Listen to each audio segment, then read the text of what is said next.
The rain-slicked sidewalk glistened under the dim streetlights, casting jagged reflections of the city's pulse. Atlanta was alive that night, but not in the way anyone would hope. On a quiet corner near Peachtree Street, Officer Daniel Hargrove leaned against his patrol car, his badge glinting like a warning.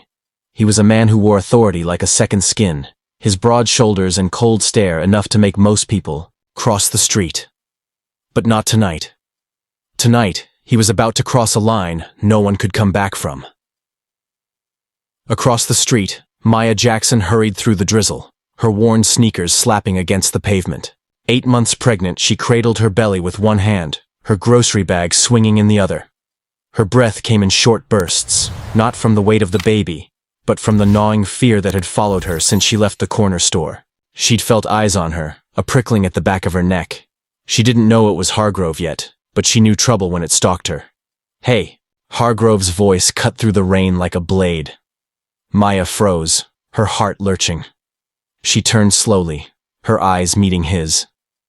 He stood under the streetlight now, rain dripping off the brim of his cap, his hand resting on the holster at his hip. "You deaf?" "I said stop." Maya's mouth went dry.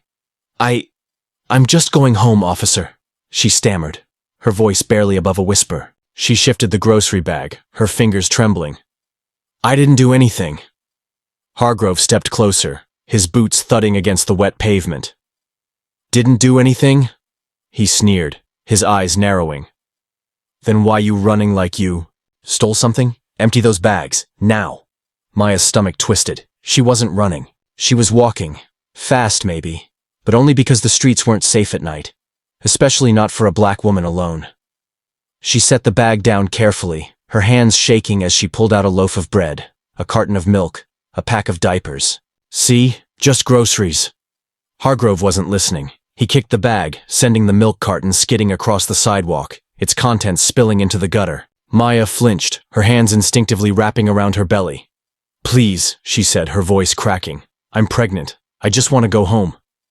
"Pregnant?" Hargrove's lips curled into a smirk. "Should have thought about that before you decided to play criminal." He grabbed her arm, yanking her forward. Maya stumbled, her knees grazing the pavement. Pain shot through her, but she bit her lip, refusing to cry out. She wouldn't give him the satisfaction. What Hargrove didn't know, what he couldn't know, was that someone was watching. High above the street, in a fifth-floor apartment window, a pair of eyes peered through the blinds. Old Man Clarence, as the neighborhood called him, hadn't slept well in years. Insomnia kept him glued to his window most nights, watching the world unfold like a silent movie. Tonight, though, he wasn't just watching. His shaky hands fumbled with his phone, the camera app glowing as he pressed record. Back on the street, Hargrove's grip tightened. "You people always got an excuse," he spat, shoving Maya against the brick wall of a shuttered storefront. Her head snapped back, a sharp pain blooming at the base of her skull. She gasped, her vision swimming. "Please," she whispered again, her voice barely audible. "My baby!" Hargrove laughed, a low, ugly sound. "Your baby? Maybe you should have stayed out of trouble." He raised his boot, and before Maya could react, he drove it into her side. The impact stole her breath, a white-hot agony ripping through her. She crumpled to the ground, curling protectively around her belly, her groceries scattered like debris. Clarence's hands shook harder now, the phone nearly slipping from his grip.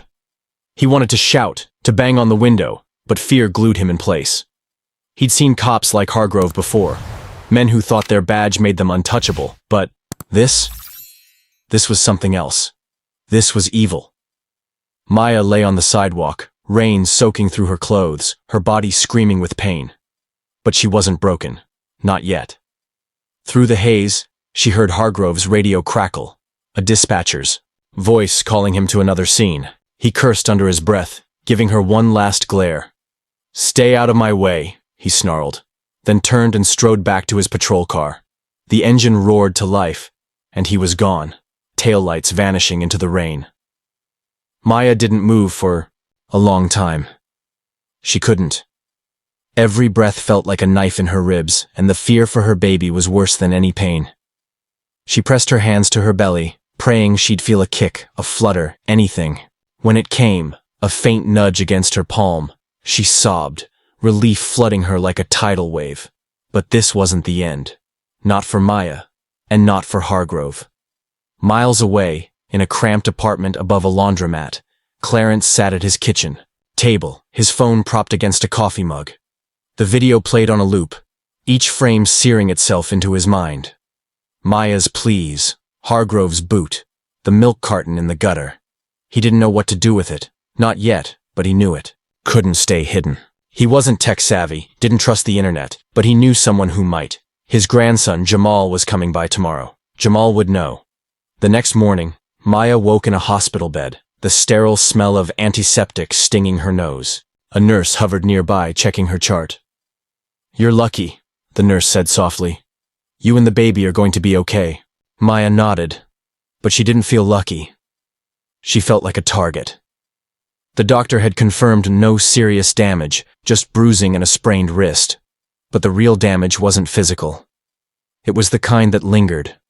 The kind that made you flinch at shadows. She didn't tell the hospital staff about Hargrove. What was the point? She'd seen what happened when people like her spoke up. Complaints vanished. Witnesses changed their stories. Cops protected their own. But as she lay there, staring at the ceiling, a fire sparked inside her. She wasn't going to let this go. She couldn't. Meanwhile, Jamal sat in Clarence's kitchen, his eyes glued to the video. He was 19, lanky, with a quick smile and a quicker mind. He'd grown up in this neighborhood, knew its rhythm, its dangers. He also knew Hargrove's reputation. The cop had been a menace for years, shaking down kids, roughing up anyone who looked at him wrong. But this was next level. "Grandpa, we can't just sit on this," Jamal said, his voice low but urgent. "This could blow up." Clarence shook his head, his hands clasped tightly.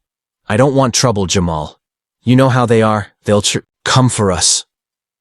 "They're already coming for us," Jamal shot back. "Look at what he did to her. She was pregnant, Grandpa. Pregnant." He paused, his jaw tightening. "We gotta get this out there, but we gotta be smart." Jamal wasn't wrong, but smart was easier said than done. Hargrove wasn't just any cop. He had friends, high-up friends, the kind who could make problems disappear. And Maya? She was nobody to them. A single mom-to-be, scraping by on a cashier's paycheck. If this video got out, it wouldn't just be Hargrove in the crosshairs. It would be all of them. That afternoon, Jamal met with his friend Tasha, a barista with a knack for digging up dirt. Tasha wasn't just good with coffee.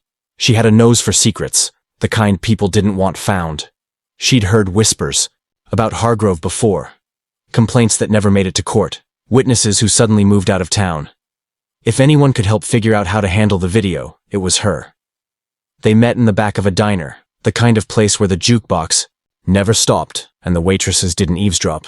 Jamal slid the phone across the table, and Tasha watched the video in silence, her expression hardening with every second. When it ended, she leaned back, her fingers drumming on the table. "This is bad," she said finally. "Like, career-ending bad. But Hargrove's not dumb.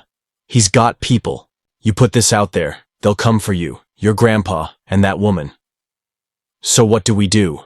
Jamal asked, frustration creeping into his voice. "We can't just let him walk." Tasha's eyes gleamed with something dangerous. "We don't let him walk. But we don't play fair either. We need leverage. Something bigger than this video." Leverage. The word hung in the air like smoke. Tasha had a plan, but it wasn't simple. It involved digging into Hargrove's past, finding the skeletons he'd buried. She knew a guy, a hacker named Rico, who could crack open digital lockboxes, bank, records, emails, anything. If Hargrove was dirty, Rico could prove it. But Rico didn't work for free, and time was running out. Back at the hospital, Maya was discharged with a bottle of painkillers and a warning to take it easy. She didn't have the luxury of easy. Her apartment was a third-floor walk-up, her fridge was empty, and her boss wasn't the type to give sick days. As she climbed the stairs, each step a reminder of Hargrove's boot, she made a decision. She was going to file a complaint. She didn't know if it would work, didn't know if anyone would listen, but she had to try. For her baby, for herself. What she didn't know was that Hargrove was already covering his tracks. He'd heard about her hospital visit through a buddy in dispatch. He wasn't worried. Not yet. He'd been in worse spots and come out clean. But he wasn't taking chances. He made a call to his sergeant, a man who owed him favors. "Keep an eye on her," Hargrove said. "She's trouble." Trouble was coming, all right, but not the kind Hargrove expected. 2 days later, Tasha and Jamal met Rico in a parking garage, the kind of place where deals went down and secrets stayed buried. Rico was a wiry guy with a laptop that looked like it had seen better days. He didn't ask questions, just took the cash Tasha slid him and got to work. By midnight, he had something, a trail of payments, small but consistent, leading from Hargrove's account to an offshore bank. It wasn't enough to nail him, not yet, but it was a start. Meanwhile, Maya sat at her kitchen table, a pen trembling in her hand. The complaint form was simple, but every word felt like a gamble. She wrote what happened, every detail, her handwriting shaky but deliberate. When she finished, she sealed the envelope, her heart pounding. She didn't know if she was signing her own death warrant, but she mailed it anyway. Across town, Clarence couldn't shake the image of Maya on the sidewalk. He'd always been a bystander, watching life from his window, never stepping into the fray. But this was different. He didn't tell Jamal, didn't tell anyone. But he made a copy of the video and hid it in a lockbox under his bed, just in case. The city was a pressure cooker now, ready to explode. Hargrove was on edge, his temper fraying with every shift. He didn't know about the video, didn't know about Rico's digging, but he felt the walls closing in.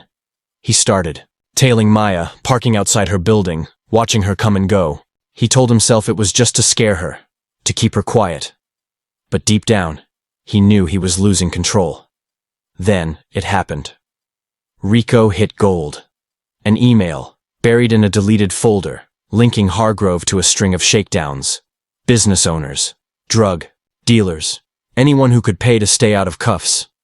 It was enough to bury him, but it was dangerous. Rico wanted out, said it was too hot. Tasha convinced him to stay, promising a bigger cut. They were close now, so close. But Hargrove wasn't waiting. He cornered Maya outside her building one night, his patrol car idling nearby.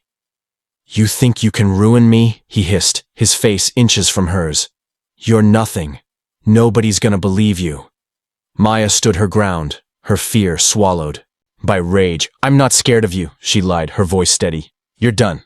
Hargrove raised his hand, but before he could strike, a car screeched around the corner, headlights blinding him. It was Jamal, with Tasha in the passenger seat. They'd been watching, waiting. Hargrove froze, his hand dropping. He didn't know who they were, but he knew he was outnumbered. He backed off, spitting curses as he retreated to his car. Jamal and Tasha didn't follow. They had what they needed. The video, the emails, the bank records. It was a ticking bomb. But they had to move fast. Hargrove wasn't just a cop, he was a predator, and predators fought hardest when cornered.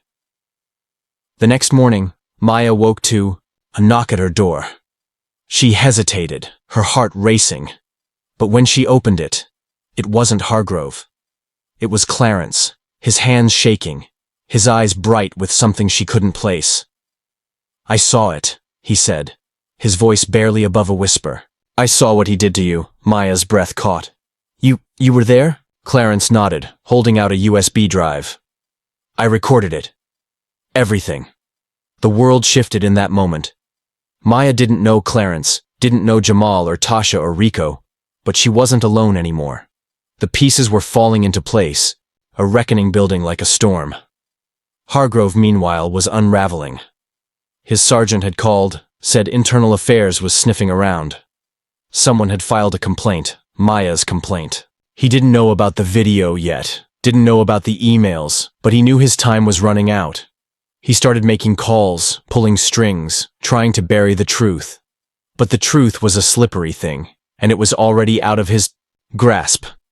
That night, Tasha and Jamal met in the diner again, the USB drive burning a hole in Jamal's pocket. They had everything now. The video, the emails, a paper trail that would send Hargrove to prison. But it wasn't enough to just have it. They had to use it, and they had to do it right. "We go to the press," Tasha said, her voice low. Not the cops, not the courts. The press. They'll eat this up. Jamal nodded, but his stomach churned. What about her? Maya? She's the one he's after. Tasha's eyes softened just for a moment. We protect her, whatever it takes. Across the city, Maya sat in her apartment, the USB drive on her kitchen table. She didn't know what was coming, didn't know about the storm she'd unleashed. But she felt it, a shift in the air, like the world was holding its breath. Hargrove was out there, plotting, desperate. Clarence was at his window, watching, waiting. Jamal and Tasha were moving, pieces on a chessboard none of them could see. And somewhere, in the shadows, the truth was clawing its way to the surface. The rain had stopped, but the city was still electric, charged with the promise of justice, or ruin. The city pulsed with secrets, each one a thread in a web that was tightening around Officer Daniel Hargrove. He sat in his patrol car, parked in a shadowed alley off Ponce de Leon Avenue, his knuckles white around the steering wheel. The radio crackled, but he ignored it. His mind was a storm, rage, fear, and the gnawing certainty that he'd missed something. Maya's complaint had reached internal affairs, and now whispers were circling, rumors he couldn't squash. He didn't know about the video, didn't know about Rico's digital bloodhound sniffing through his past, but he felt the noose, and Hargrove wasn't the type to go down quietly. In her apartment, Maya clutched the USB drive Clarence had given her, its weight heavier than it should have been. She hadn't watched the video yet, couldn't bring herself to relive that night. But she knew what it meant. Proof. The kind of proof that could burn a man like Hargrove to the ground.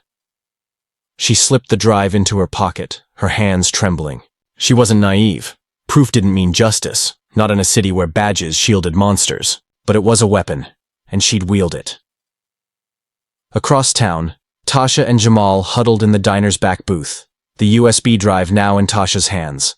The air was thick with grease and tension, the jukebox crooning a mournful tune. Tasha's contact. At the Atlanta Chronicle, a reporter named Lena Carter was their next move. Lena had a reputation for taking on untouchable men, politicians, CEOs, cops. If anyone could make Hargrove's sins public, it was her. But Lena wasn't a saint. She'd want the whole story, exclusive, no loose ends, and she'd want to meet Maya.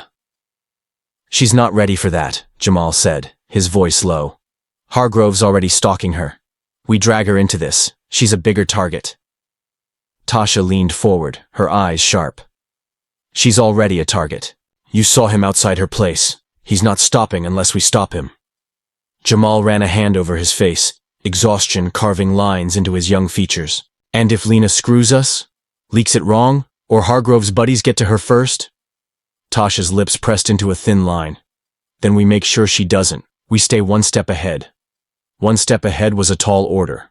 Hargrove wasn't just a rogue cop. He was a cog in a machine.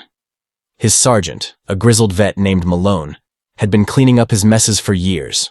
Malone wasn't dirty, not exactly, but he believed in loyalty over truth. When Hargrove called him that morning, Malone promised to handle the IA investigation. But even Malone was nervous now. The complaint had too much detail, too much weight. And Hargrove's story, some pregnant woman resisting on a rainy sidewalk, wasn't adding up. What none of them knew was that Rico, the hacker, was still digging. He'd found more than emails now. Hargrove had a side hustle, shaking down local businesses for protection money. The offshore account was just the tip. Rico had traced deposits to a shell company, one tied to a name that sent a chill down his spine. Vincent DeMarco. DeMarco was no street thug. He was a ghost, a fixer for Atlanta's underbelly, the kind of man who made problems vanish. If Hargrove was tied to him, this wasn't just about a bad cop. It was a house of cards, and one wrong move could bring it all down. Rico called Tasha, his voice tight.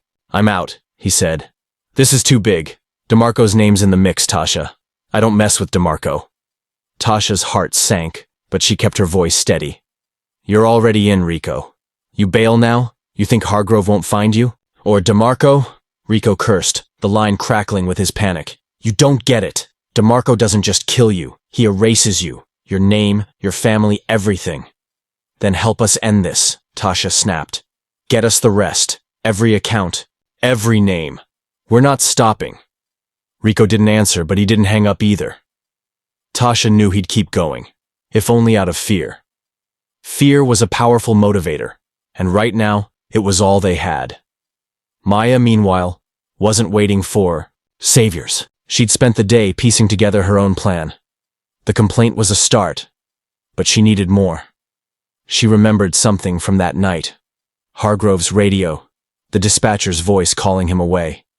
If she could get that recording, it would place him at the scene, back up her story.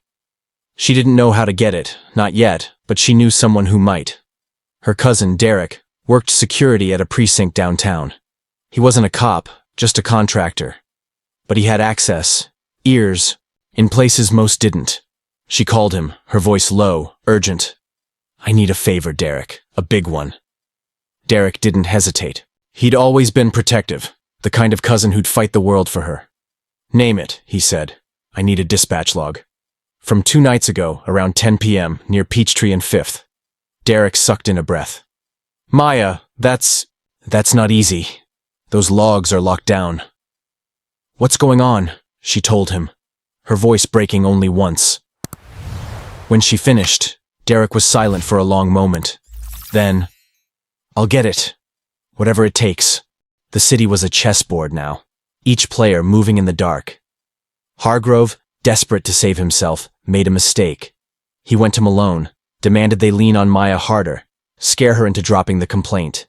Malone, smelling trouble, pushed back.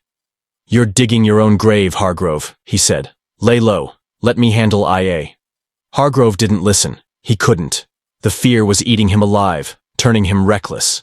He drove to Maya's building again, this time with a plan. He'd break in, find the complaint copy, destroy it. If she was home, he'd make sure she understood silence was her only option. He didn't know about the video, didn't know about Clarence or Jamal or Tasha. He thought he was still in control. He wasn't. Clarence, ever the watcher, saw Hargrove's car pull up. His heart thudded, his hands fumbling for his phone. He called Jamal, his voice a hoarse whisper. "He's back, the cop. He's at her place." Jamal was already moving, Tasha at his side.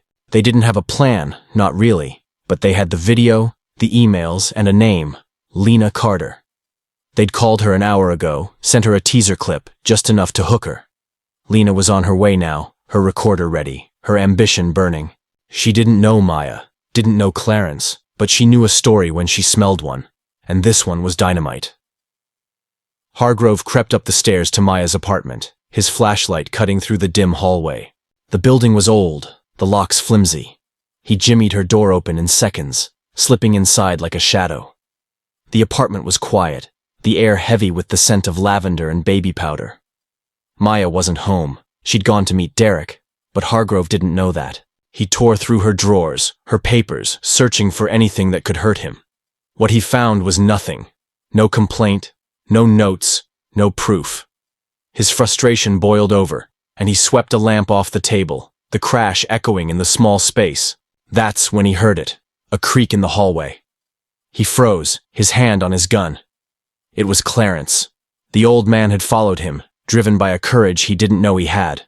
He stood in the doorway, his phone in hand, recording again. "Get out," Clarence said, his voice shaking but firm. "You're done." Hargrove's eyes widened, recognition dawning.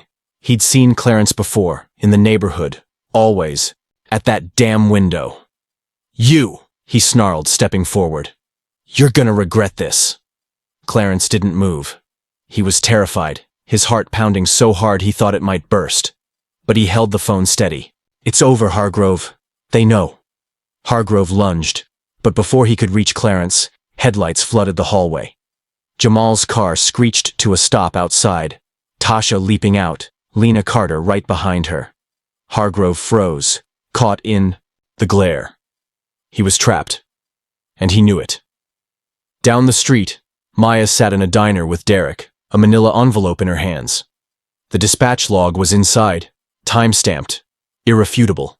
She didn't know about the chaos at her apartment, didn't know about Clarence's stand or Lena's arrival, but she felt it, the tide turning, the truth breaking free. Hargrove bolted, shoving past Clarence, tearing down the stairs. He made it to his car, his hands shaking as he fumbled the keys. He didn't see Lena's camera, didn't hear her shouted questions. He didn't know that Rico, pushed past his fear, had sent Tasha the final piece, a ledger linking Hargrove to DeMarco's empire. He didn't know that the video was already with Lena, ready to hit the Chronicle's front page. He thought he could still run. He was wrong.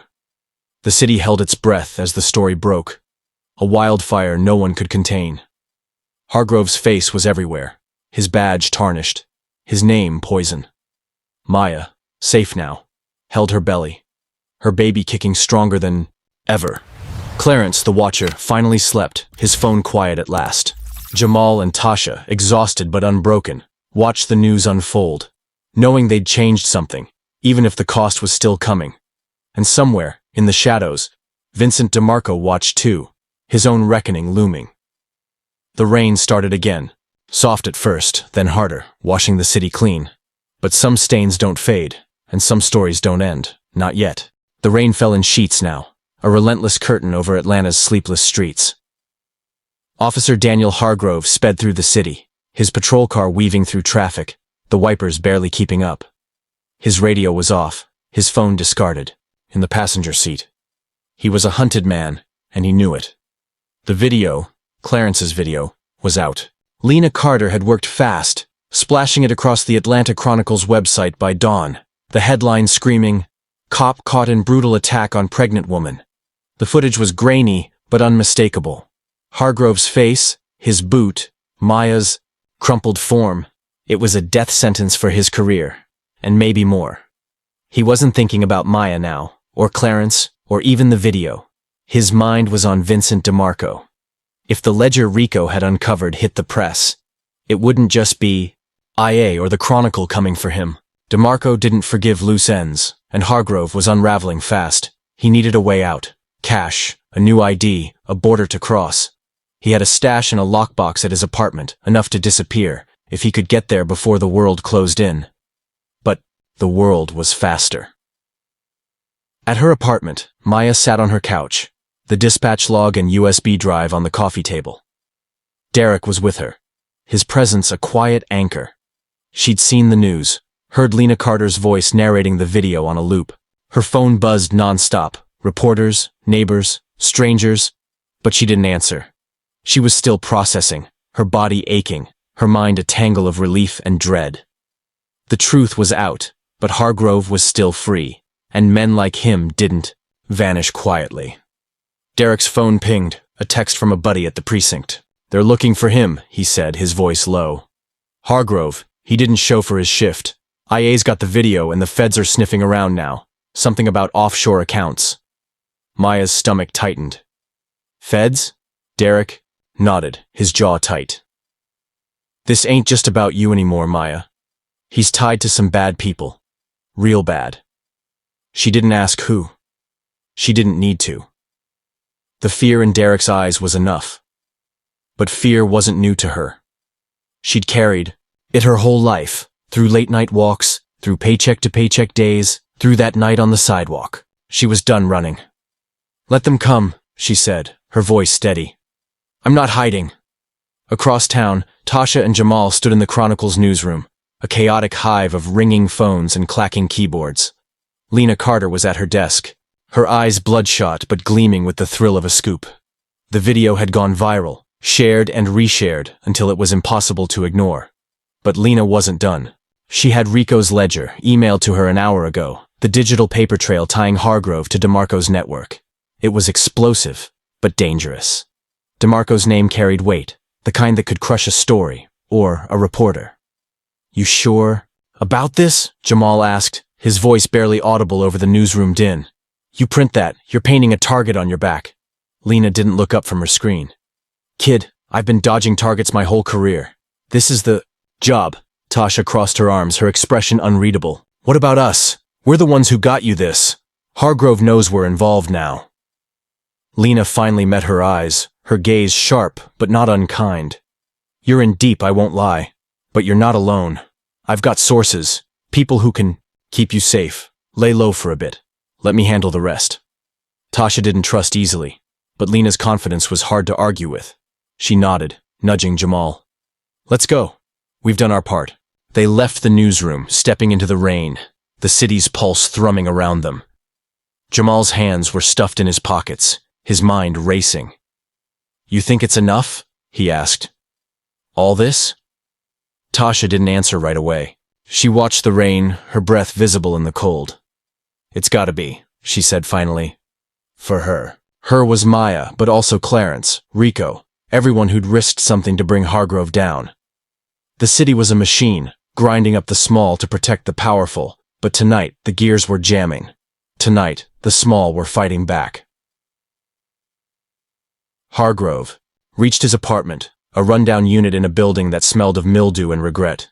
He tore through his closet, pulling out the lockbox, his hands slick with sweat. Inside was $20,000 in cash, a fake passport, a burner phone. It wasn't much, but it was a start. He stuffed it into a duffel bag, his heart pounding. He'd head south, maybe Mexico, lie low until DeMarco's heat died down. He didn't know the feds were already closing in, didn't know his name was on every screen in the city. As he zipped the bag, his phone buzzed, a text from an unknown number. You're done, Hargrove. Check the news. His blood ran cold. He turned on the TV, and there it was. Lena Carter's face, the ledger's details scrolling across the screen. Offshore accounts, DeMarco's name, a federal investigation. His knees buckled, the duffel slipping from his hands. It was over. But Hargrove wasn't a man who surrendered. He grabbed the bag and bolted, his boots pounding down the stairwell. He didn't see the unmarked car parked across the street, didn't hear the radio chatter as agents moved into position. He thought he could still run, still fight. He was wrong. The feds caught him 3 blocks away, his car hemmed in by black SUVs. He didn't resist, not physically, but his eyes burned with defiance as they cuffed him. You don't know who you're messing with, he spat, his voice hoarse. DeMarco will save it. The lead agent cut him off, shoving him into the back seat. Your boss is next. The city exhaled, but the story wasn't over. Not for Maya, who sat in her apartment, watching the arrest on the news, her hands cradling her belly. Not for Clarence, who stood at his window, the rain blurring his view of a world that felt a little lighter. Not for Tasha and Jamal, who disappeared into the night, their names unknown but their impact undeniable. And not for Lena, whose byline would haunt DeMarco's dreams. DeMarco himself was a shadow, untouchable for now, but the ledger had cracked his armor. The feds were digging, and shadows don't last in the light. He'd come for Hargrove's allies, maybe. But he'd find a city ready to fight back. A city that had seen what one woman, one old man, one video could do. Maya named her daughter Hope, born 2 weeks later under a clear sky. The hospital room was quiet, the city's chaos a distant hum. She held her baby, her bruises faded but her strength blazing. She didn't know the whole story. Clarence's courage, Rico's fear, Tasha's fire, Jamal's heart, but she felt it, a current running through her, through hope, through the streets outside. The rain stopped, and Atlanta gleamed, its scars still there, but its pulse stronger. Hargrove was gone, his badge stripped, his name a curse. DeMarco's reckoning loomed, a promise yet to be kept. And Maya, hope in her arms, knew one truth above all. The unseen could change everything.